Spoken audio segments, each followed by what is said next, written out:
The last thing I remember before everything went dark was the cold tile of the bathroom floor against my cheek. The needle was still in my arm. My body was shutting down.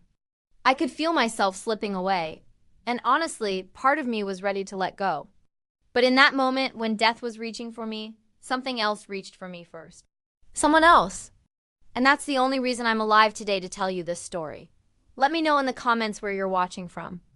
If this story touches your heart, please subscribe to our channel and share it with someone who needs hope. My name is Sarah Mitchell. I'm 32 years old, and I live in Portland, Oregon. 5 years ago, I was lying on that bathroom floor, a needle in my arm and heroin coursing through my veins, waiting to die.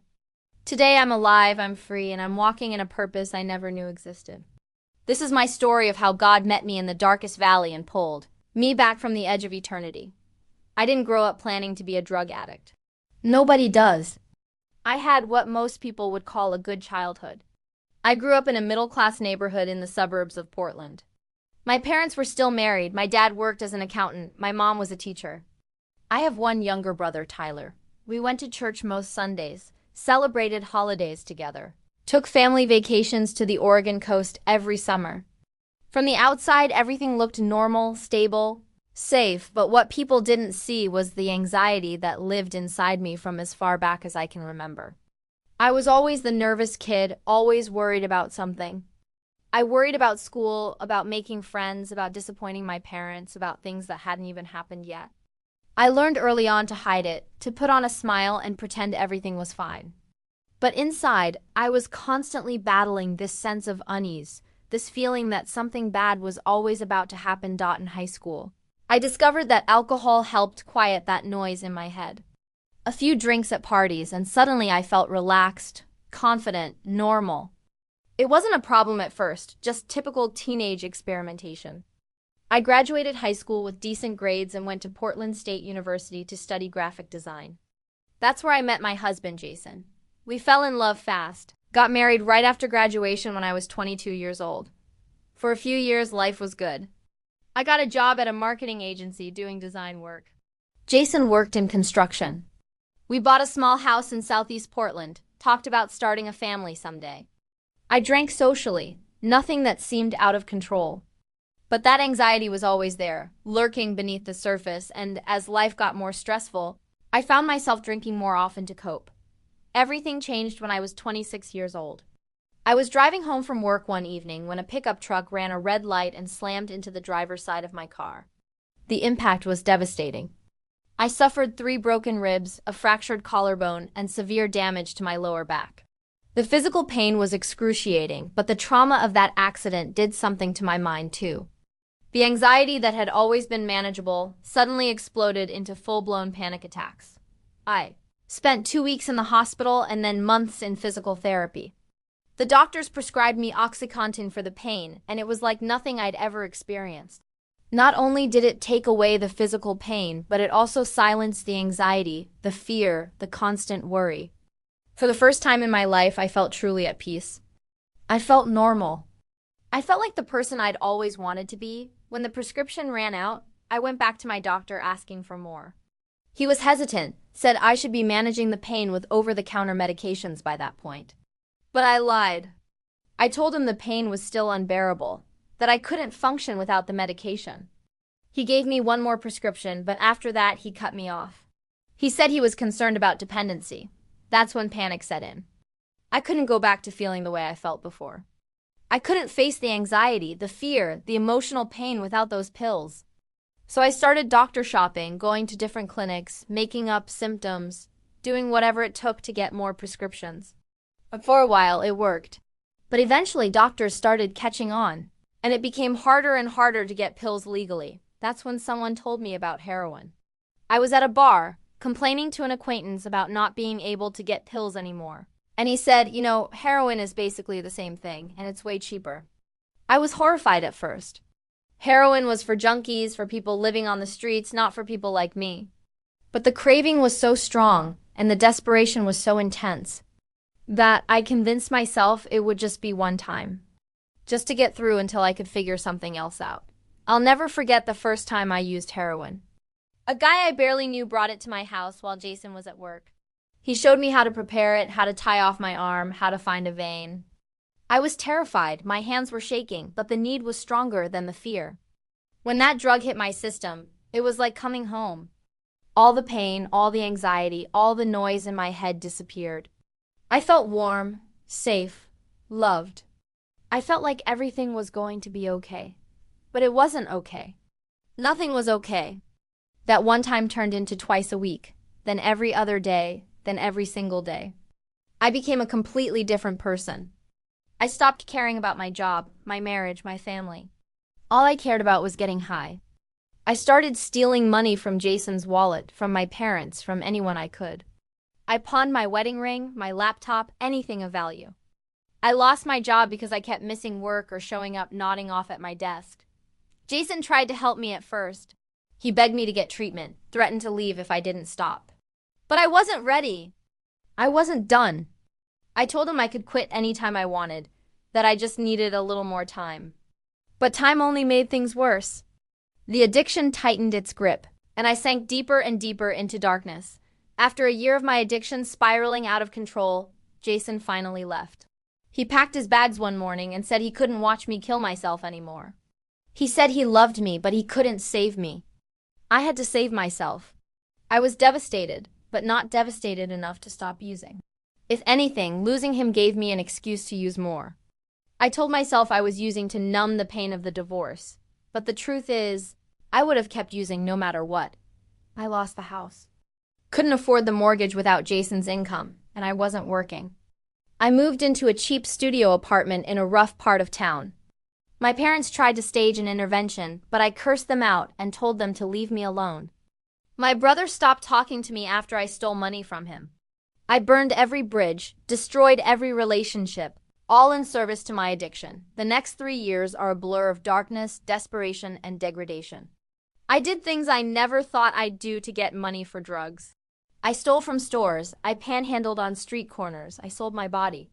I overdosed twice and was revived with Narcan both times, only to go out and use again as soon as I was released from the emergency room. I contracted hepatitis C from sharing needles.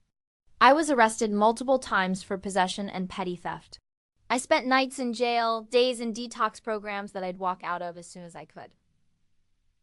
I wanted to die, but I was too much of a coward to actually kill myself.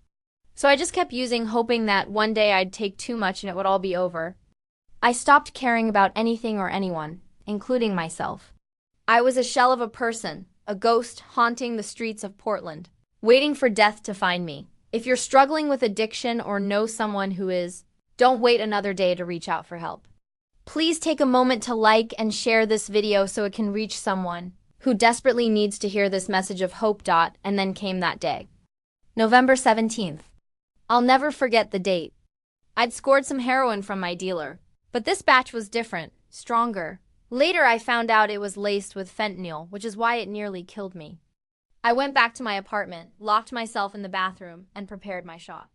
I remember thinking, if this is it, if this is the one that takes me out, so be it. I was so tired. Tired of fighting, tired of living, tired of the constant cycle of sickness and temporary relief.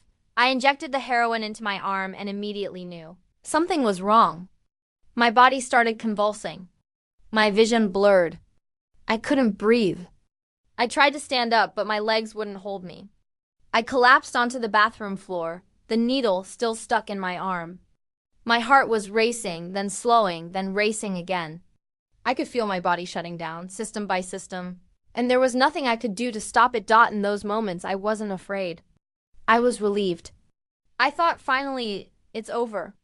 No more pain, no more shame, no more fighting. I closed my eyes and started to let go. But then something happened that I can't fully explain. Something that defies logic and reason. Something that can only be described as a divine encounter. I felt a presence in that bathroom with me. It was warm, peaceful, overwhelming. And I heard a voice, not audibly, but in my spirit, clear as anything I've ever heard. The voice said, "It's not your time. I have a plan for you." And in that instant, I felt hands lifting me. Not physically, but spiritually, pulling me back from whatever edge I was about to cross. I felt loved in a way I'd never felt loved before. Accepted completely, seen fully, cherished deeply. I don't know how long I lay on that bathroom floor. Time seemed to stop. But eventually I regained enough consciousness to crawl to my phone and call 911. I remember saying, "I'm overdosing. Please help me." And then everything went black again. I woke up in the hospital 3 days later.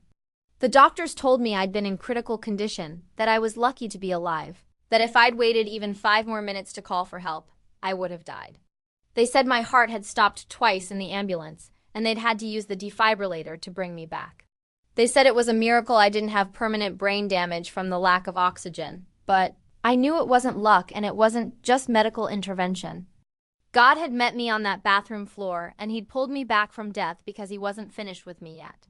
I knew, lying in that hospital bed, that I'd been given a second chance and I couldn't waste it. I had to change. I had to get clean. I had to find a way to live differently because the way I'd been living was a slow, agonizing death. A social worker came to talk to me while I was in the hospital. She asked me if I was ready to get help, really get help this time.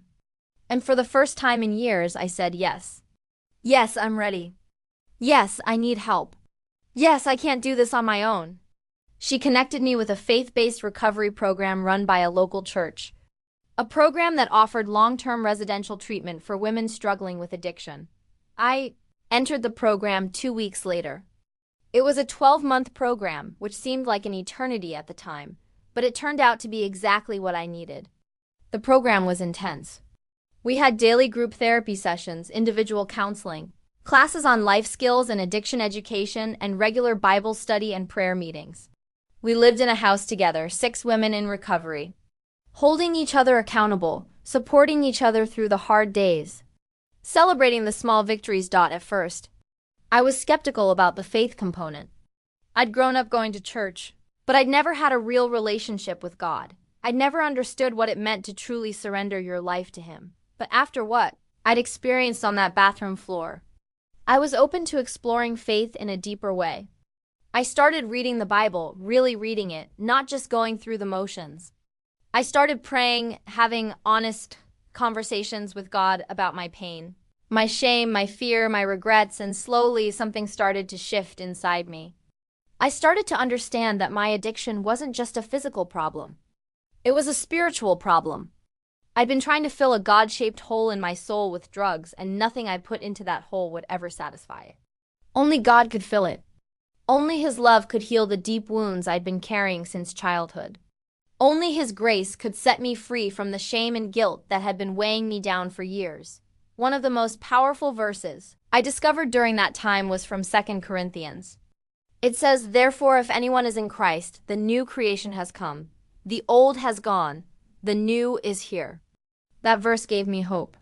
It told me that I didn't have to be defined by my past, by my mistakes, by my addiction. I could be a new creation. God could take the broken pieces of my life and make something beautiful out of them. The program also taught me about community. I learned that I couldn't recover in isolation.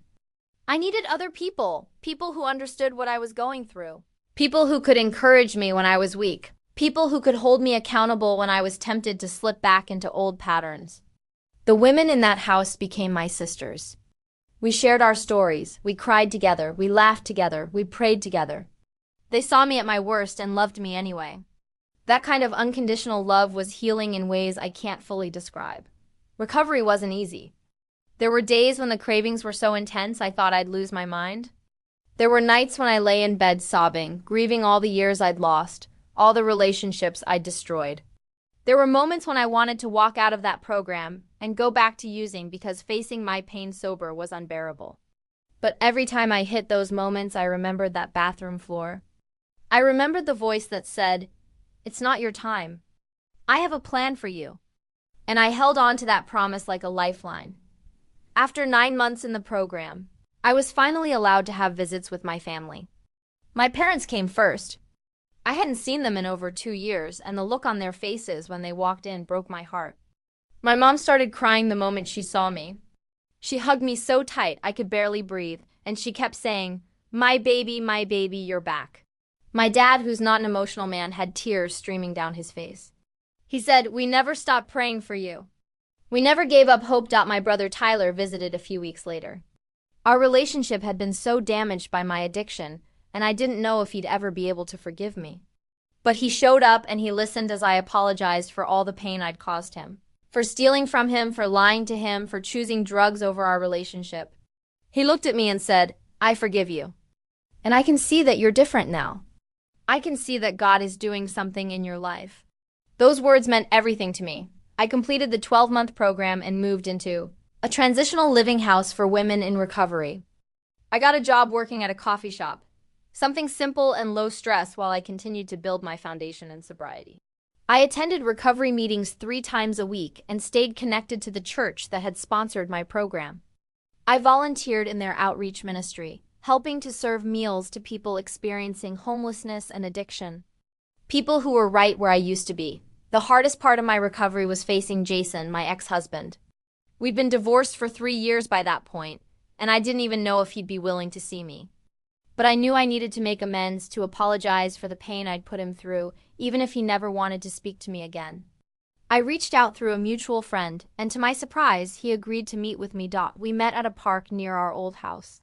It was awkward at first, both of us unsure of what to say. But I took a deep breath and told him everything. I told him about the bathroom floor, about the overdose, about God meeting me in that moment. I told him about the program, about my journey in recovery, about how sorry I was for all the years I'd wasted, for all the hurt I'd caused. I didn't ask him to take me back. I didn't ask him for anything. I just wanted him to know that I was truly sorry, and that I was finally becoming the person I should have been all along. Jason listened quietly, and when I finished, he said something I'll never forget. He said, "I'm proud of you, Sarah. I'm proud that you got help. I'm proud that you didn't give up. And I'm grateful that you're alive." We didn't get back together, and I don't think we ever will, but we've been able to find a place of peace and mutual respect. That's more than I ever thought possible. I've been sober now for 5 years. 5 years of hard work, of growth, of transformation. 5 years of learning to live life on life's terms, without substances to numb the pain or mask the fear. 5 years of walking with God, learning to trust Him, learning to lean on His strength instead of my own. I now work as a recovery coach, helping other women who are fighting the same battle I fought.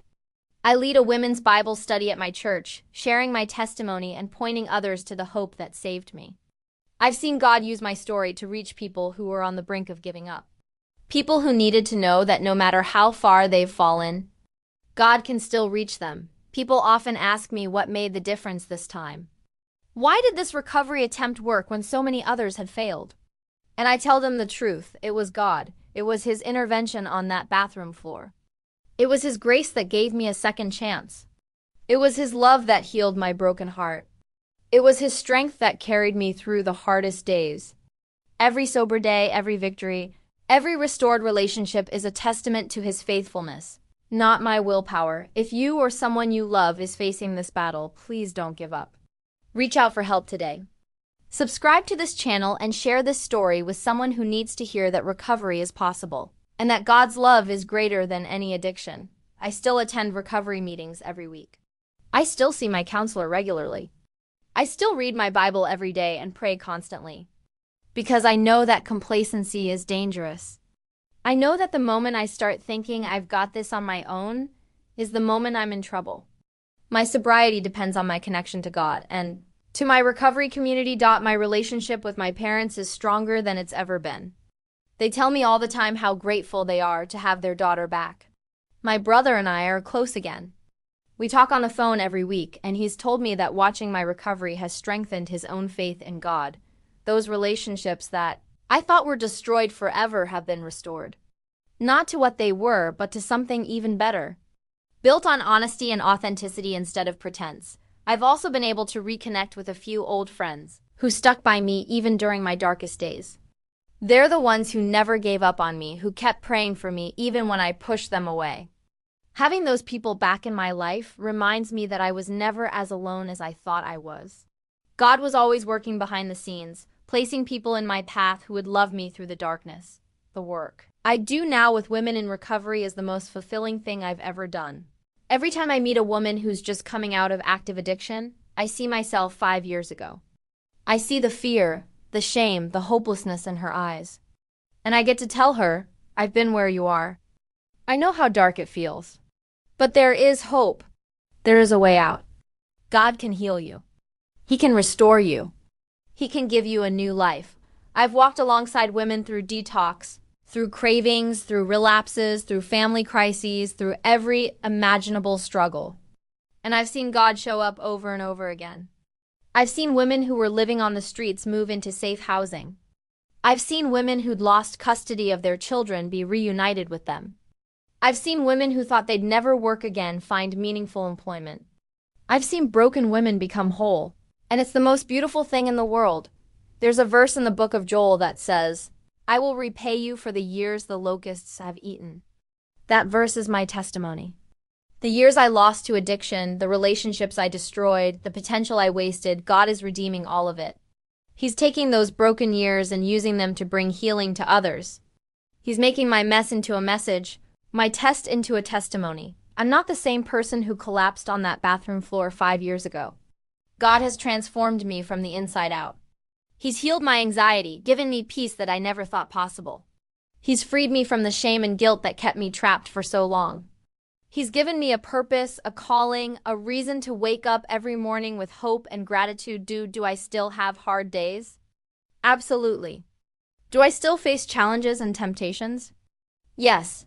But the difference is, I'm not facing them alone anymore. I have God walking with me every step of the way. I have a community of people who support me, encourage me, and hold me accountable.